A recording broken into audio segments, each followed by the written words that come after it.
Magandang araw po sa inyong lahat. Ito naman po ang inyong lingkod at i-feature po natin ngayon si Sec. Harry Roque, dating sekretary ni Presidente Rodrigo Roa Duterte. At napakagaling pong sekretary nito at napakatalino pa. Isa po siyang abogado, Attorney Harry Roque. So kanina ipiniture ko sa inyo si ang profesora na si Sas Roganda Sasot. So ipinaliwanag niya doon kung ano yung nangyayari sa loob ng COA, Commission on Audit.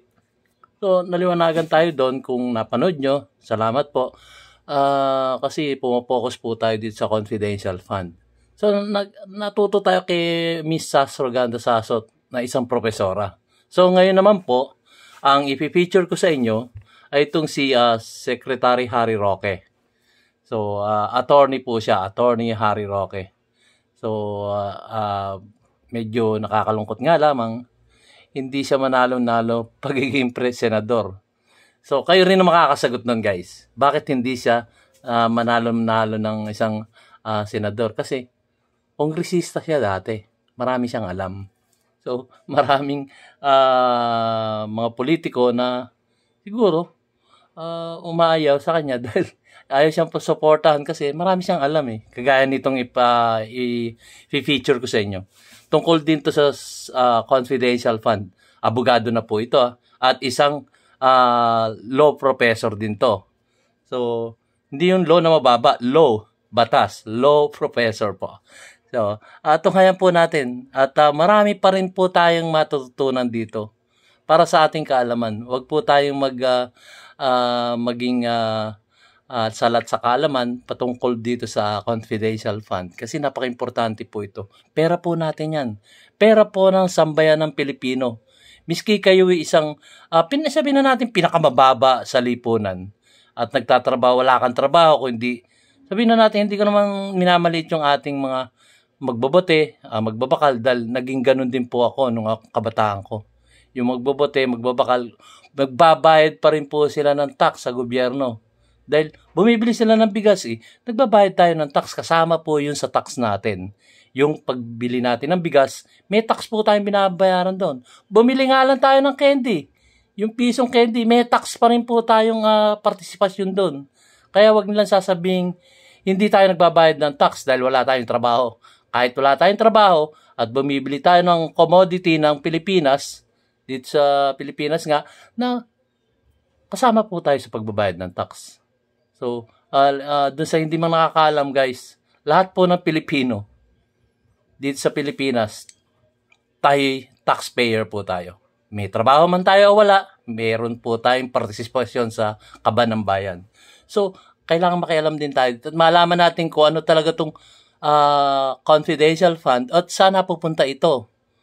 So, tunghayan na po natin yung paliwanag. Isang abogado na po ito. Yung kanina, isang profesora yon.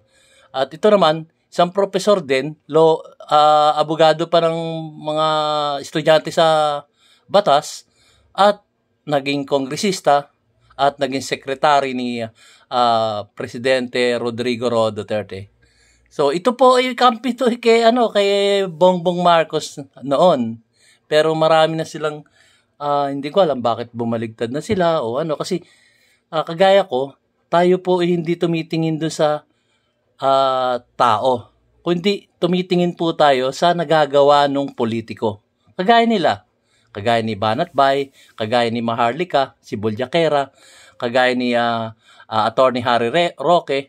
Mga yan po ay mga naging supporter ni Bongbong Marcos, ang ating sitting president. Pero ngayon, eto na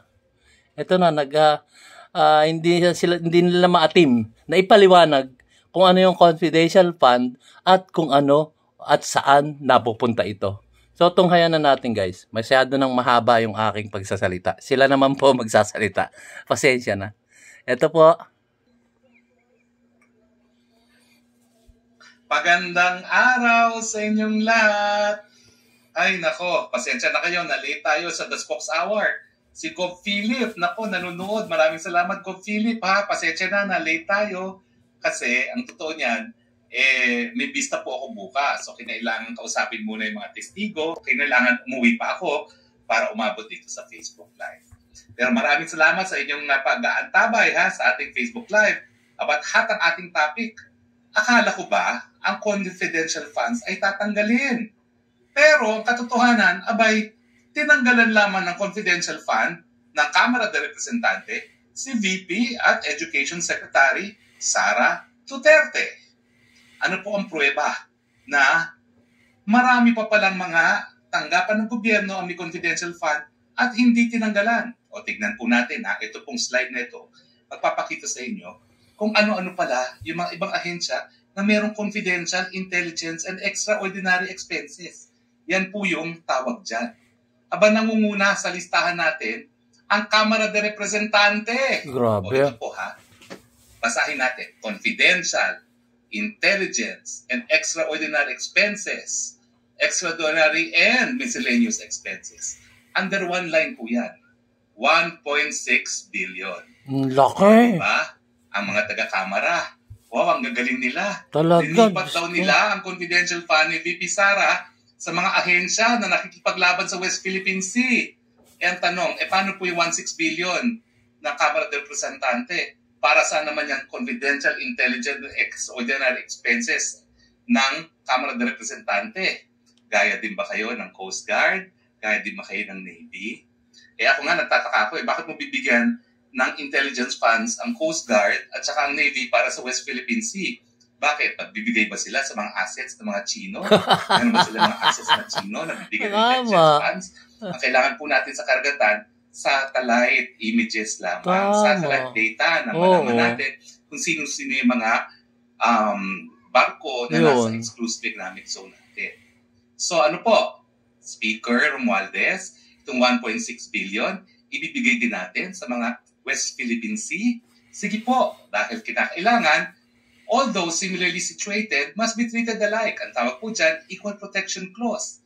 So tanggalin po natin ang 650 ng Vice President and Education Secretary, pero ilipat din natin yung 1.6 billion ng House of Representatives na confidential, intelligence, extraordinary expenses, extraordinary and miscellaneous expenses. Now, alam ko po, sumagot na yung Congresswoman Kimbo. Naku, Kimbo. Now, ang sabi daw niya, iba daw ang miscellaneous, extraordinary and miscellaneous expenses. Iba po. Kasi ako naging kongresista. Alam niyo ba? Okay? 2 taon naman po ako naging kongresista. Ang extraordinary and miscellaneous expenses, kahit anong expenses yan, ang pagkakaiba, for purposes of liquidation, pipirma ka lang ng certificate. Totoo po yan. Inaamin ko po yan. O yan. Siguro yung sinabi ni Sas Roganda Sasot, ganun din. Kimbo, no? Pirma lang po yan. Certification na ginastos ng congressman.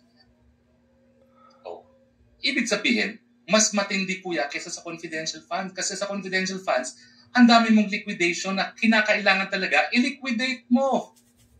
Pero ang extraordinary po, wala na pong liquidation lang. Certification na ginastos. Yan lang po yung pinipirmahan. Ganon din yung sabi ni Sas Roganda Sasot. Yung nauna kong vlog, guys. So, wala na po tayong paligoy-ligoy. Personal knowledge ko na po yan. Bilang dating kongresista. Mas malala po yan kaysa confidential fund. Totoo yung sinabi ni Sas. So, ang gagaling ng ating mga kongresista, 1.6 billion ngayon ang maililipat sa MOOE ng mga lumalaban sa West Philippine Sea. Palakpakan natin ang mga magagaling na kongresista. Ang gagaling nyo. Ano na magagaling? Hindi Sara lang lilipat ba, hindi sa inyo? Bakit ganun? Ayun nga Hindi ba dapat patas? Tama. Hello, Speaker Romualdez. Ay, wala ka maasahan. Kailangan, para maniwala ang tao na ipagtanggal mo ng confidential fund ay hindi dahil sa politika, tanggalin mo rin yung nakalaan para sa Kamara de Representante. Oo, siyempre. Now, siyempre, ang pinakamalaking confidential fund, ang Presidente ng Pilipinas. Tanggalin na rin yun. Mataginting na 2 billion. Ang tanong, bakit ang Office of the President, confidential expenses 2.250? Extraordinary miscellaneous expenses, 23,525,000 and intelligence expenses, 2,310,000. Grabe, laki. Hindi ba natin pwedeng idiretso na yung mga confidential at intelligence expenses? Sa right NICA, department. Sa Navy. Sa right department. Armed Forces of the Philippines. Tama. bakit kinakailangan pumunta pa sa Office of the President? Yun nga, mabigat eh. So, Speaker of the House, Martin Romualdez, ilipat na rin po natin itong tumataginting na 4.5 billion Intelligence and Confidential Fund ng Presidente. Ilipat na rin po natin sa hukbong sandatahan ng Pilipinas, yung right department sa Philippine Coast Guard, at sa iba't iba pang mga ahensya na sumasabak sa West Philippine Sea. Siguro pambili na lang natin ng mga additional barko yan. Tama. Ang sinasabi ko lang po dapat patas ang trato sa lahat. Yun. Kasi kapag tinutukan mo lang at pinuruhan mo lang ang Vice President, yun nga eh. Politika talaga. Tinatanggalan mo ng pondo ang potential na kalaban. Now, siyempre, hindi magpapahuli ang Senado. Ang Senado, parang kamera din yan. Maliit lang pareho sa kamera. Sa Senado. Confidential, intelligence, extraordinary expenses. Maliit lang. Kaya lang, di hamak, mas maliit ang Senado. Tingnan mo. 331 million. Pero kung tutuusin po, yung 331 million na confidential, intelligence, extraordinary expenses, okay lang yung sa Senado. Miscellaneous expenses, mas maliit naman po yan, those 150 na linaan para dun sa Education Secretary. Although, mas malakiit siya compared dun sa 500 ng Vice President. Pero kung kumpira po natin, ibalik natin sa Presidente.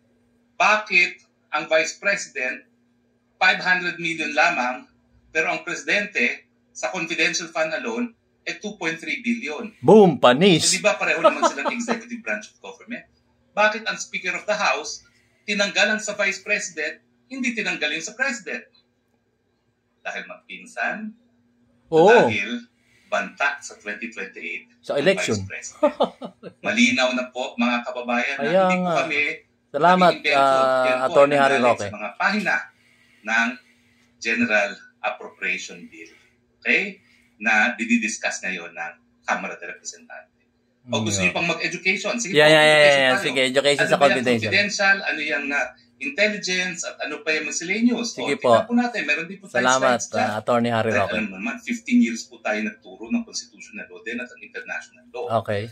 Ang confidential expenses po ay related to surveillance activities in civilian government agencies that are intended to support the mandate or operations of the agency. Okay. Di ba ang Vice President naman po, gaya ng Presidente, may obligasyon na itaguyod ang saligang batas. May obligasyon na labanan ng terorismo.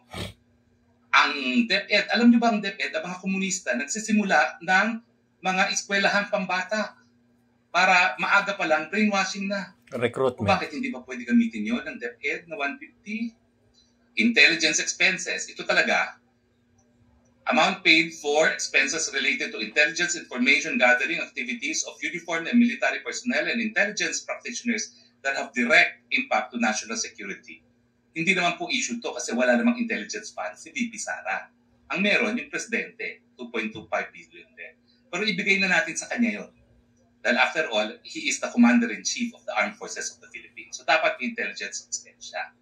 Pero bakit yung confidential expense, Presidente lang bibigyan, walang Vice President? Tapos ito pa po yan. Extraordinary miscellaneous expenses. Alam nyo, tanggapin na natin. Yung mga taong gobyerno, yung mga bigibigay, yung mga sa patay, sa kasal, dyan po lahat ng gagaling yan. Kung pupunta kayo sa mayor nyo, hingi kayo ng panggamot, dyan niya kukunin niya. At yan, isi-certify lang. Pipirmahan lang niya na ginastos ng public officer. No nabahing tuloy ako kasi sinabi yung mayor. 2 taon na po pinirmahan. Wala mayor namin dito. Certification alone. Kaya po walang liquidation sa Congress. Certification alone na po yan. Yan po ang katotohanan. And I hope si Congresswoman Kimbo can confirm this. Okay?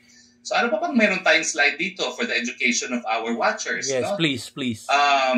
Baka technical na yung mga ibang slides natin. Pero ito naman po yung mga annual extraordinary expenses. Lahat po ng kalihim binibigyan naman. Ito yung mga pambigay-bigay sa mga nanghihingi. Ayan, no? Diba? Ang Department Secretary meron, 264,000. Ang mga USEC meron, ang mga ASEC meron. Okay lang yun. Mga pamigay-migay yan. So, huwag na natin ipagkait yan sa tao naman napupunta po yan. Tama. Okay? So, ano po ang leksyon? Speaker, ayan. Magpakatotoo po tayo. Yung ba yung tambalos-los? Kung bakit tinanggalan nyo ng confidential fund si VP Sara. Huwag naman po. Unang-una, napakaaga pa. Pangalawa po, halal ng taong bayan si BP na kakilalang kalaban ng mga teroristang CPP-NPA. So natural, gagamitin niya ang confidential fund niya in the same way na ginamit niya ang confidential fund niya nung siya ay mayor ng syudad ng Davao. Lalabanan ang mga teroristang CPP-NPA. At para bang patunayan nyo sa buong madlang bayan na walang politika, dapat po lahat ng confidential fund tanggalin. Huwag lang yung kay BP. Malinaw naman po siguro yan. And that is a fair statement to make. Otherwise, talagang binabanatan nyo lang po ang Office of the Vice President. Sorry po. Papakatotoo lang. Wala na pong paligoy. Wala nang sorryhan. Okay, tingnan po natin kung agree or disagree ang ating mga viewers. Sige po. Guys, hit question me and answer with the sila. text messages. Okay? So, hello, dito ko na po tatapusin yung ating vlog. Maraming salamat po. Naipaliwanag na ni Attorney Harry Roque. UP Law Professor pa yan. Sa UP pa nagtuturo yan ng law. At sa iba-ibang dako, hindi ko lang alam kung ano. Alam ko sa UP siya Pero marami siyang mga paralan patungkol sa pag-abogasya na itinuturuan niya sa mga universidad dito sa Pilipinas. So, napakatalino ng tao niya. Kasi matagal na siyang abogado at law expert siya talaga. Marami siyang mga batas na talagang itinuturo sa mga estudyante ng mga mag-aabogado. So, yun guys. Nakakalungkot, di ba? Kanina, sinabi ni Miss Astroganda Sasot, isang profesora, pero hindi siya abogado o abogada, na tungkol niya sa confidential fund. At pinatotohanan naman nitong si ating butihing Attorney Harry Roque na, kumbaga, kasi alam nyo guys, pagka ikaw, totoo sa iyong tungkulin, parang hindi ka, parang binabatikos ka, maraming babatikos. Hindi naman marami, kundi kumbaga, may mga babatikos gagawa ng paraan para hindi ka manalo sa eleksyon. Kagaya ni Attorney Harry Roque. Sa samahan pala, 2 beses na siyang kumandidatong senador. Pero naging kongresista to kasamahan pala, hindi siya nanalo 2 beses sa ilalim ni si Rodrigo Roa Duterte, ang ating dating presidente. At sa ilalim naman ni Bongbong Marcos para senador, hindi rin siya nanalo kasi hindi siya sinuportahan guys. Sa totoo lang. Marami nga nagko-comment dito sa aking channel laban na laban pa kay Attorney Harry Roque na marami siyang sabing pangit, pero wag na natin pag-usapan yun. So basta maraming salamat Attorney Harry Roque sa pag-share mo. Ay sinashare ko tong iyong video para sa kaalaman ng aking mga subscriber at viewers. Maraming salamat Attorney Harry Roque. So guys, sa inyo, sa aking mga viewers at subscriber, maraming salamat po rin.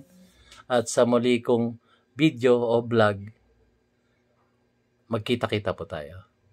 Shukran. Salamat po.